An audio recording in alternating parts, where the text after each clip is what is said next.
Komedian Sule tidak terlihat dalam proses otopsi jenazah mantan istrinya Lina Jubaida Kamis 9 Januari 2020. Menurut Sule, ia tak mengikuti proses tersebut karena menjaga anak-anaknya. "Enggak, saya di rumah ngejaga adik-adiknya Iki, Rizky Febian, putra sulung Sule dan Lina," kata Sule saat dihubungi Kompas.com wartawan Kamis 9 Januari 2020. Sule mengatakan pihak keluarga yang menghadiri proses otopsi adalah putra sulungnya Rizky Febian. "Iya, Iki dan keluarga kan yang lapor, Iki sama keluarga," ujar Sule.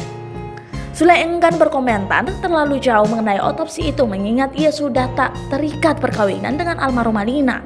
"Kalau menurut saya begini, itu kan dari penasaran dari keluarga ya. Mau hasil apapun ibaratnya kita kan tidak menuduh siapapun. Karena itu proses, artinya proses dari kepolisian harus seperti itu," ucap Sule. Sule mengatakan tujuan utama proses otopsi ialah untuk memindahkan makam mendiang Lina. Yang jelas dari keluarga itu yang terpenting adalah sudah memindahkan tempat semayamnya almarhum, itu aja yang mereka tuju sebetulnya, ujar Sule. Mengenai hasil pemeriksaan otopsi, Sule masih belum mengetahuinya. Baru Iki kasih tahu kalau jenazah sudah menuju ke TPU Ujung Berung yang sudah alhamdulillah, tutur Sule.